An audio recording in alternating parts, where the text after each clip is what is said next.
All right, robbery story. Billerica in the 90s. From a lady. I used to do stand-up at the Billerica 99 restaurant in Billerica in the 1990s.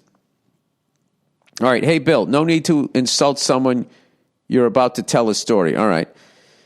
Let me set the scene for you. Yeah, that's it. Set the table for me. I was in my senior year of high school working at a craft supply store in Billerica, Massachusetts in the 1990s. One of the last great decades there was, at least in my life. I was head of the cheerleading squad and looked the part. In hindsight, I would have targeted me too. I like how you just basically said I was a hot piece, and if I saw me, I'd take a shot too. Anyway, we were closing on a Sunday. Wait, no, that's not what you... I was head of the cheerleading squad and looked the part, and in hindsight, I would have targeted me too. I forgot what this story was about. Like, that's how you went to work. I'm an idiot. What you're saying is that you look like fucking like, oh, golly gee, rah, sis, boom, bah. You didn't look like you could defend yourself. I'm sorry. We were closing on a Sunday when a sketchy-looking man walked in. We didn't get too many men in the craft store. I was the only one up front. I was in the middle of vacuuming up ribbon and pieces of my soul from that miserable job. When I heard a man say, hey, I rolled my eyes, shut the vacuum off, and spun around with a big smile. Yes, sir, can I help you? I said, yeah, can you check me out? He responded, he said, you should have said, okay. Oh, no, I get what you're saying. Yes, sir, can I help you? I said. Yeah, can you check me out? He responded. Sorry. I didn't read this right. The punctuation and capitalizations of letters there didn't freak me out, confused me. All right, he responded. Yeah, can you check me out? Holding a bag of glitter. It's the strangest thing I've ever seen anyone randomly grab. Sure, come on over, I said. He followed me to the cash register. Wonderful, turning your back to him.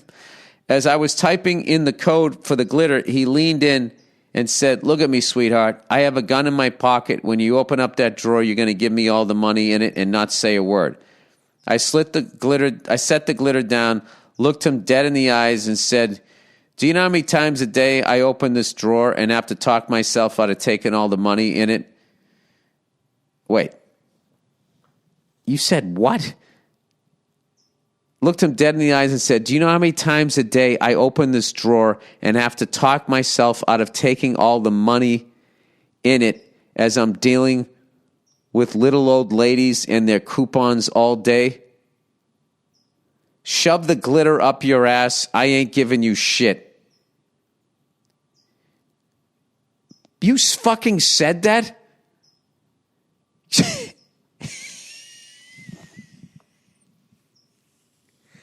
Your job was so miserable that you actually put your life on the line. Anyway, she goes, he looked so confused for a minute, then he just ran out of the store. To bring life full circle, I became a substance abuse counselor in Boston after college. Bright-eyed and bushy-tailed, I walked into my first group session, and this asshole was sitting there. What are the fucking chances? I don't know. This story sounds pretty wild to me. This is like one of the coolest stories ever, or you're just fucking with me. A decade later, in several cities away, here he was again. I never told him who I was, but I did confirm that he was who I thought he was. Life's wild. I mean, what are the odds of that happening? Is that as high as fucking get eaten by a fucking shark if you go to the Caribbean? I keep saying the Caribbean because I love Australia. Not that I don't love the Caribbean. I just know I'm not going to go there because it's just too fucking hot. That is one of the most epic fucking things ever, if you really said that. I looked him dead in the eye and said, do you know how many times a day I open this drawer and have to talk myself out of taking all the money in it as I'm dealing with little old ladies and their coupons all day? Shove that glitter up your ass. I ain't giving you shit. I really shouldn't read these stories. This is irresponsible because people are going to fucking, somebody says they got a gun. I'm going to be like, all right, you want to take arts and crafts money? Is this going to get you that house on the water? Weed dealer robbery.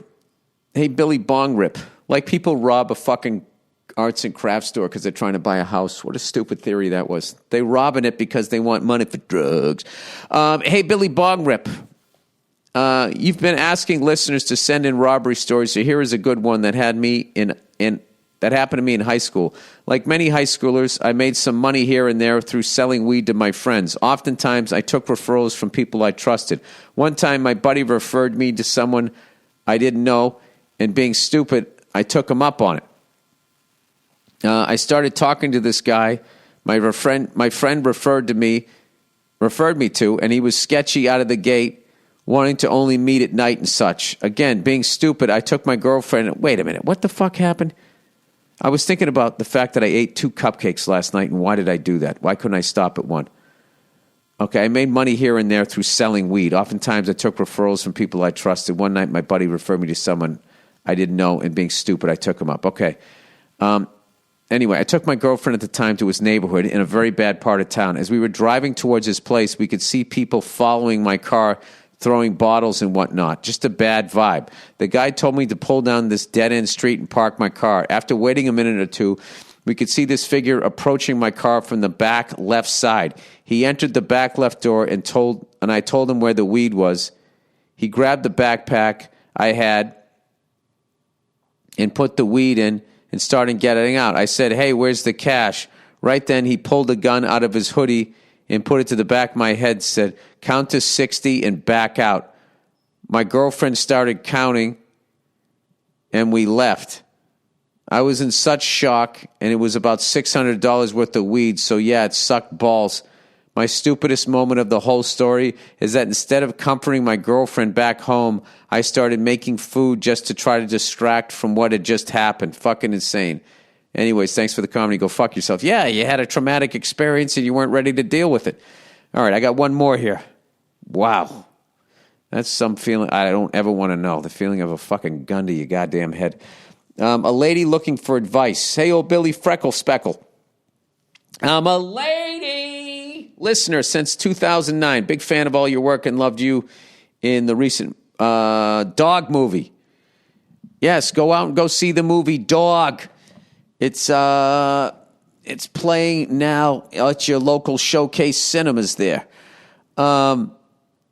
Anyway, I need some advice from my husband. This year we are celebrating our 20th anniversary together. Congratulations. And I'm struggling on what to get him. We've been together since high school, so there is not much surprise left in our relationship, which is fine. We're both very happy and still in love, but I'm really not sure what the hell to get him as a present.